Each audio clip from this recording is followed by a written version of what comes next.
하나님의 말씀 고린도 전서 16장 1절부터 12절까지의 말씀입니다. 성도를 위하는 연보에 관하여는 내가 갈라디아 교회들에게 명한 것과 같이 너희도 그렇게 하라. 매주 첫날에 너희 각 사람이 수입에 따라 모아두어서 내가 갈 때 연보를 하지 않게 하라. 내가 이럴 때 너희가 인정한 사람에게 편지를 주어 너희의 은혜를 예루살렘으로 가지고 가게 하리니 만일 나도 가는 것이 합당하면 그들이 나와 함께 가리라. 내가 마게도냐를 지날 터이니 마게도냐를 지난 후에 너희에게 가서 꼭 너희와 함께 머물며 겨울을 지낼 듯도 하니 이는 너희가 나를 내가 갈 곳으로 보내주게 하려 함이라. 이제는 지나가는 길에 너희 보기를 원하지 아니하노니 이는 만일 주께서 허락하시면 얼마 동안 너희와 함께 머물기를 바람이라. 내가 오순절까지 에베소에 머물려 함은 내게 광대하고 유효한 문이 열렸으나 대적하는 자가 많음이라. 디모데가 이르거든 너희는 조심하여 그로 두려움 없이 너희 가운데 있게 하라. 이는 그도 나와 같이 주의 일을 힘쓰는 자이니라. 그러므로 누구든지 그를 멸시하지 말고 평안히 보내어 내게로 오게 하라. 나는 그가 형제들과 함께 오기를 기다리노라. 형제 아볼로에 대하여는 그에게 형제들과 함께 너희에게 가라고 내가 많이 권하였으되 지금은 갈 길이 전혀 없으나 기회가 있으면 가리라. 아멘. 선교는 그리고 영혼 구원의 역사는 바울 혼자 하지 아니하고 또한 우리도 교회에서 직분자만 하지 아니하고 또 목사만 하지 아니하고 선교사만 하지 아니하고 교회 모든 지체가 한 마음으로 해야 되는 것을 볼 수 있습니다. 바울은 디모데 그리고 아볼로와 함께 사역을 했던 것들을 볼 수 있고 디모데는 디모데 전후서에서 잘 나타나고 격려하듯이 어릴 때부터 주의 사역 영적 책임자로 세워진 것을 볼 수 있습니다. 그런데 그러한 디모데의 모습 가운데 때때로는 두려움이 있고 그리고 아픔이 있고 어려움들이 많이 찾아와서 디모데 전후서를 통해서 너의 안수받은 그리고 영적인 사명받은 것들을 주의하고 조심하고 영적인 성장을 나타내고 담대하게 하나님의 일을 해라. 모세 영적 후계자라고 할 수 있는 하나님이 세우신 여호수아도 이런 위기가 닥치고 어려움이 있을 때 하나님께서는 두려워하지 말고 담대하고 좌로나 우로나 치우치지 말고 오직 주야로 하나님의 말씀을 묵상해서 그리하면 그것을 지키고 순종할 때 어디로 가든지 무엇을 하든지 형통하리라 라고 말씀합니다. 저는 때때로 상담을 요청하는 청년들, 성도들에게 무엇을 해야 됩니까? 때때로는 세밀한 부분 가운데 하나님의 직접적인 응답을 받아야 될 때도 있습니다. 그러나 많은 부분들은 하나님께서 우리가 결정하게 해주셨다는 것입니다. 그러므로 우리는 그 결정하는데 나의 기본 토대가 어디에 있느냐? 주님께 뿌리를 두고 주야로 말씀을 묵상하면 하나님께서는 우리의 의지를 통해서 하나님의 역사를 이루게 하실 줄로 믿습니다. 그래서 너무 이것 해야 될까 저것 해야 될까 망설이지 말고 내가 주님의 말씀 묵상하고 주님의 뜻을 구하고 그리고 이것이 옳다라고 믿어지는 일을 행하는 것, 이것은 너무너무 중요하다고 생각을 합니다. 오늘 고린도전서 16장에서는 몇 가지, 그래서 이렇게 믿음은 또 사역은 하나님의 역사는 혼자 하지 아니하고 동역한다. 그리고 그 동역하는 가운데 디모데와 함께하고 또 함께 너희 식구들이 내게 왔으면 좋겠다 협력을 강조합니다. 그리고 아볼로와의 특색 있는 대화가 있는데 내가 아볼로를 많이 권면하였음에도 불구하고 그가 갈 마음이 전혀 없다. 그래서 설득, 주의 일을 하는데 설득하고 권면하고 그러나 아직 그가 그것을 결정하지 않은 상태. 그런데 기회가 되면 가리라 라고 하면서 영적인 갈등을 어떻게 조절하고 있는가도 보여줍니다. 그리고 오늘 본문은 쉽게 지나갈 수 있는 본문이지만 그러나 굉장히 중요한 영적 의미를 또 두 가지 담고 있습니다. 그것은 하나님 앞에, 그러니까 성도를 위하는 연보에 관하여는, 그래서 연보, 헌금, 감사의 생활에 대해서 말씀하고 있습니다. 고린도 후서 8장 9장에서는 더 자세히 연보를 어떠한 자세로 해야 되는가를 분명히 가르쳐주고 있지만 오늘 본문 속에서도 나타내고 있는 것입니다. 연도는 또 헌금은 주님이 주신 만큼, 그래서 오늘 본문에서도 각 사람이 수입에 따라 모아두어서 이렇게 표현하고 있습니다. 수입에 따라, 없는 것을 드릴 수는 없는 것이요. 그런데 고린도 후서 8장 9장에 보면 자원하는 마음으로, 성령의 감동으로, 특별히 성령의 감동에 따라 주어진 것은 하나님이 책임져 주시는 것이고 지금 하나님께서 쓰실 일이 있다는 것을 보여주고 있습니다. 그렇다면 우리가 그때 내가 주님의 것이고 내 사용하는 모든 것들이 주님이 주신 것을 믿고 내가 해야 되는 일들이 주님의 일이라면은 그것을 사실은 아까워할 일이 없는 것입니다. 주님을 온전히 신뢰하는 것이죠. 그리고 또 힘에 겹도록 해라 라고도, 수입에 따라 적당하게 알맞게 이렇게 말하기도 하고, 또 한면에서는 힘써 라고 말씀을 합니다. 그러면서 우리가 주일에 하나님 앞에 예물을 드리는데 평소에 우리가 쉽게 그저 차 한 잔 마시고 식사하고 뭐 이런 것보다 더 가치 없게 준비됨 없이 하나님 앞에 드린다면 그것도 너무 가벼운 것입니다. 힘써 준비함이 없는 것입니다.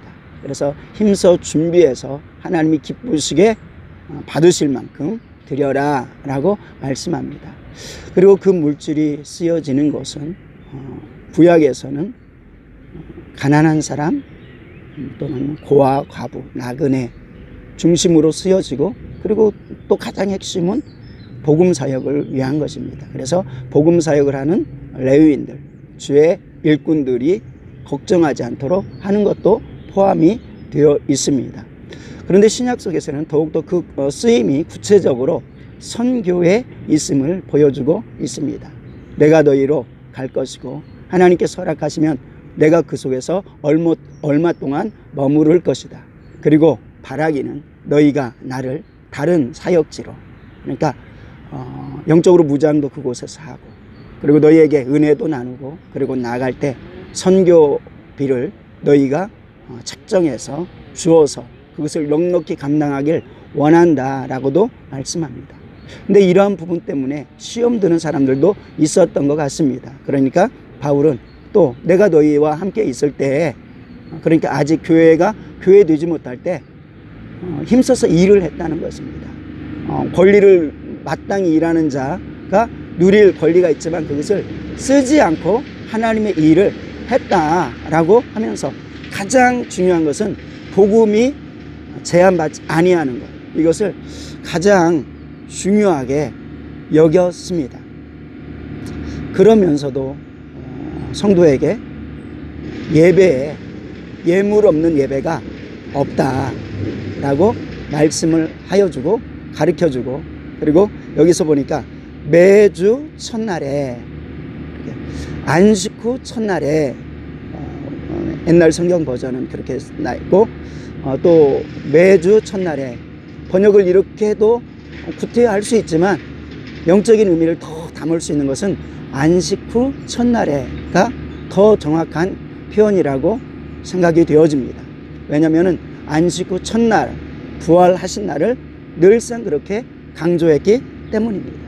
그래서 첫 번째는 협력해서 사역하는 것을 말씀하고, 두 번째는 연보에 대해서, 헌금에 대해서 말씀합니다. 준비된 예물, 자원하는 예물 말씀하는 거죠.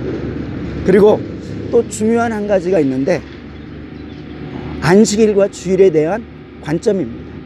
그러면서 2절에 보니까 매주 첫날에 너희 각 사람이 수입에 따라 모아 두어서, 그러니까 매주 첫날에 모였다는 것입니다.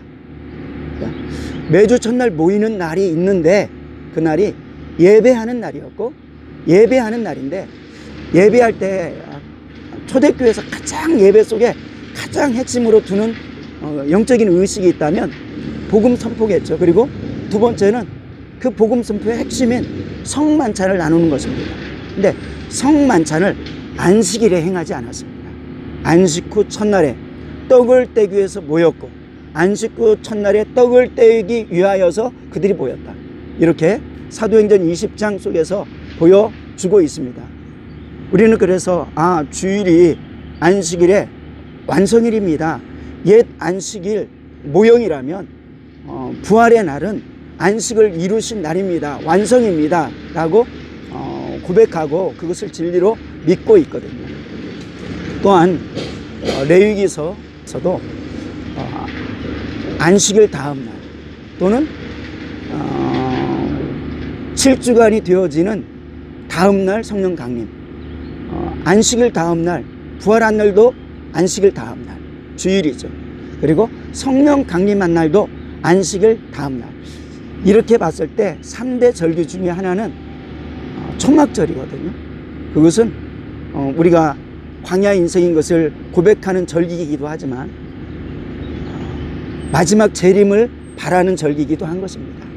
그렇다면 주님이 이 땅에 강림하실 때도 날짜를 우리가 정하면 안 되지만, 정할 수 없지만 이로 보건대 주일일 수 있겠다라는 생각을 해보는 것입니다.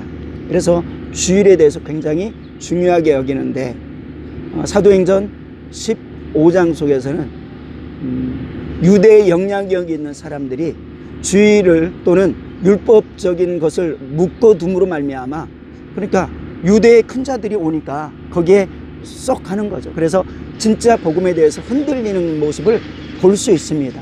오늘날에도 우리가 믿음 안에서 서 있는데, 누군가가 교회 안에서 왔는데 유대교에서 유대교를 이제 끝내고 그리스도인이 되어서 하면은 굉장히 크게 여기고 그들이 말하는 것을 다 진리로 여길 때가 많습니다. 이것은 어떻게 보면 심각한 잘못된 접근인 것입니다. 예수님이 오실 당시에도 유대인들이 대부분 거절했던 것입니다. 그 가운데 안식 후 첫날에 또 복음적인 온전한 뜻을 가지고 예수 그리스도를 발견하고 생명을 발견한 것을 기억하면서 오늘 본문에서 보면은 매주 첫날에 이렇게 표현하는데, 두 가지 관점으로 주일이 진정한 안식일, 참 안식일인 것을 보여주는 것은 부활하신 날이기 때문에 그러하고, 절기, 가장 중요한 절기가 오늘날의 주일이었고, 3대 절기, 가장 큰 절기 3대 절기죠. 그 날이 오늘날의 주일이었고, 그리고 성만찬을 하는 날이 안식일에 물론 그 유대인들이 모이기 때문에 전도하러 모인 것들이 성경에는 많이 기록됩니다. 그런데 예배하러 모였다, 이 관점에서는 안식 후 첫날 주일을 말씀하고 있습니다. 떡을 떼기 위해서 주일이죠. 그리고 오늘 예배 속에 뭐가 있습니까? 감사가 있는 거죠. 감사가 있는데 그 감사를 드리기 위해서, 그리고 예배하는 날에 너희가 감사를 잊어버리지 말고 예배해라 라고 말씀합니다. 그리고 내가 너희에게 가는데 너희가 그냥 예물 드리는 것을 잊어버리지 말고 주일마다 정해진 예물을 하나님 앞에 작정한 예물을 드려가지고 모아두어서, 사역을 위해서 모아두어서 나갔을 때 급하게 모으지 아니하고 준비 없이 모으지 아니하고 하나님의 역사를 이루라 라고 말씀합니다. 우리가 오늘날에도 드리는 예배 가운데 복음의 말씀, 진리의 말씀이 선포되어야 됩니다. 그리고 주의 만찬을 기억함이 필요합니다. 우리 교회에서는 한 달에 한 번씩 성만찬을 하지만 매 주간 우리는 주의 만찬을 기억함이 있어야 됩니다. 그리고 세 번째는 예물 없는, 감사 없는 예배가 없듯이 모든 예배 속에서 우리는 감사할 수 있는 그런 마음을 가지는 것. 그리고 주님께서도 큰 명절에 너희가 받은 은혜대로 준비해라. 하나님이 하나님 되신 것을 합당하게 이루며 준비해라. 오늘도 매주 첫날에 너희가 예배를 드리는데 부활의 날을 기념하는데 성만찬을 하는데 매주 그 첫날에 감사가 없는 예배 되지 않고 예물이 없는 예배 되지 않게 해라 라고 하면서 우리가 드려지는 예배가 이렇게 올려지는 것을 볼 수 있습니다. 이 모습을 통해서 하나님께서 우리에게 주신 사명 다시 한번 붙들고 승리하는 귀한 날 되기를 주님의 이름으로 축원합니다. 기도합니다. 하나님 아버지 은혜를 감사합니다. 오늘 본문 말씀을 통해서 우리가 믿음으로서 협력하는 것들이 얼마나 소중한지, 그리고 그 믿음의 협력 가운데서 인격을 존중하고 그 의견을 존중하되 서로 힘을 다해서 하나님의 뜻을 구하는 모습을 발견할 수 있습니다. 또 협력하는 가운데 두려움으로 불편함으로 일하지 않도록 서로 격려하는 것들이 필요한 것을 보여줍니다. 하나님 또한 예배 있는 곳에 하나님 말씀이 있고 사랑이 있고 그리고 감사가 있고 주의 만찬 나눔이 있었습니다. 하나님 감사가 없는 예배가 없다고 하였습니다. 주님, 우리가 믿음으로 감사하고 하나님께 영광을 돌리게 하여 주시옵소서. 오늘날 잘못된 생각을 통해서 이미 초대교회에서부터 안식일, 옛 안식일에는 유대인들이 모이기 때문에 복음을 증거하기 위해서 복음을 들고 나아갔고 그곳에서도 예배를 드렸지만, 그러나 참된 안식일이 이루어지는 것은 안식 후 첫날임을 우리가 성경을 통해서 보게 됩니다. 떡을 떼기 때문에 안식 후 첫날에 모여서 그들이 주의 만찬을 하기 때문에 진정한 예배요. 그리고 오늘은 또 다른 진리를 보여줍니다. 안식 후 첫날에 예배의 순간에 매 주일에 하나님께 예배하는데 감사하였다. 감사한 날이 예배의 날이고 참된 안식의 날입니다. 우리가 이 영적 진리 안에 굳게 서서 어둠의 세력, 특별히 이단들이 주일을 공격하나 우리가 이 주일을 완성일을 다시금 옛것에 빼앗기지 않도록 주님 도와 주시옵소서. 그러나 더 큰 사랑에 근거하게 도와주시고 더 큰 복음을 잃어버리지 않도록 주님 도와 주시옵소서. 감사드리며 우리 주 예수님의 이름으로 기도드리옵나이다. 아멘.